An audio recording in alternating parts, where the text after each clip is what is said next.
Good morning and welcome to another episode of Pep's Corner. Today we will continue reading our book, The Westing Game. We will be reading from chapters 11 and 12. This reading will focus on chapter 12. Our focus and purpose have been posted on the screen, so make sure you have your book in hand and are actively following along and reading. Remember, boys and girls, to reread a second time so you are coming to shared reading, fully prepared to engage in instruction. Let's begin. Chapter 12. The first bomb. It was so sudden. The ear-splitting bangs.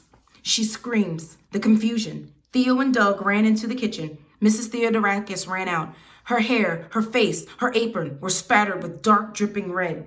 Blood, Sadell Pulaski cried, clutching her heart. Don't just sit there, Captain Theodorakis shouted. Somebody call the fire department. Angela hurried to the payphone on the wall and stood there trembling, not knowing whether to call or not. They were snowbound. The fire engines could not reach Sunset Towers. Theo leaned through the kitchen doorway. Everything's okay. There's no fire. Chris, honey, it's all right, Mrs. Theodorakis said, kneeling before the wheelchair. It's all right. Chris, look, it's just tomato sauce. Tomato sauce. Mrs. Theodorakis was covered with tomato sauce, not blood. The curious heirs now piled into the kitchen except for Sadell Pulaski, who slumped to the counter. She could have a heart attack, and no one would notice. Mr. Hu surveyed the scene, trying to conceal his delight.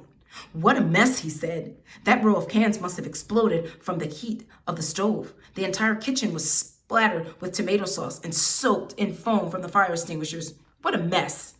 George Theodorakis regarded him with suspicion. It was a bomb. Catherine Theodorakis thought so too. There was hissing, then bang, bang. Sparks flying all over the kitchen. Red sparks, purple sparks. Cans of tomato sauce exploded. Doug, who said, defending his father. The others agreed. Mrs. Theodorakis was understandably hysterical. A bomb? Ridiculous. Sam Westing certainly did not appear to have been killed by a bomb. Judge Ford suggested that the accident he be reported to the police immediately in order to collect on the insurance. You might as well redecorate the entire kitchen, Grace Wexler, decorator, proposed. It should be functional yet attractive, with lots of copper pots hanging from the ceiling. I don't think there's any real damage, Catherine Theodorakis replied, but we'll have to close for a few days to clean up. Mr. Hu smiled. Angela offered to help. Angela, dear, you have a fitting this afternoon, Grace reminded her. And we have so much to do for the wedding shower on Saturday. In thumped Sadell Pulaski. I'm fine now, just a bit woozy. Goodness, what a nasty turn. Having recovered from the nasty turn, Sadell Pulaski settled down in transcribing her shorthand to Polish, then from Polish to English. Startled by long banging on her apartment door, she struck the wrong typewriter key. Open up. Recognizing the voice, Angela unbolted the door to a furious Turtle. All right, Angela, where is it? What? The newspaper you took from my desk. Angela carefully dug through the embroidery, personal items, and other paraphernalia in her tapestry bag and pulled out the newspaper, folded to the Westing obituary. I'm sorry, Turtle. I would have asked for it, but you weren't around. You don't also happen to have my Mickey Mouse clock in there too, do you? Turtle softened on seeing her sister's hurt expression. I'm only kidding. You left your engagement ring on the sink again. Better go get it before somebody steals that too. Oh, I wouldn't worry about anyone stealing Angela's ring, Sadell Pulaski remarked. No mother would stoop that low. I thought of Grace being the burglar. It was so funny to Turtle. She plopped down on the sofa and rolled out in laughter.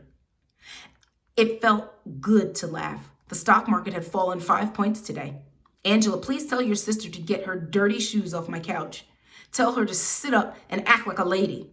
Turtle rose with a tongue click, very much like her mother's, but she was not about to leave without striking back. Arms folded, she leaned against the wall and let them have it. Mom thinks Angela was the one who stole the shorthand notebook. That got them. Look at those open mouths. Because Mom asked to see it, and Angela does everything she says. Anyone could have stolen my notebook. I didn't double lock my door that day. If Sidel couldn't trust her own partner, she was alone. All alone. Did Mom really say that? Angela asked. No, but I know how she thinks. I know what everybody thinks. Grown-ups are so obvious. Ridiculous, scoffed Sidel. For instance, I know that Angela doesn't want to marry that sappy intern. Ridiculous. You're just jealous of your sister. Maybe, Turtle had to admit, but I am what I am. I don't need a crutch to get attention. Oh, she had gone too far. Turtle didn't mean it that way, Sidel. Angela said quickly. She used the word crutch as a symbol. She meant, that people are so afraid of revealing, their true selves. They have to hide behind some sort of prop. Oh, really? Sidel replied. Then Turtle's crutch is her big mouth. No, Angela thought, carrying her sister out of the door and back to their apartment. Turtle's crutch is her braid.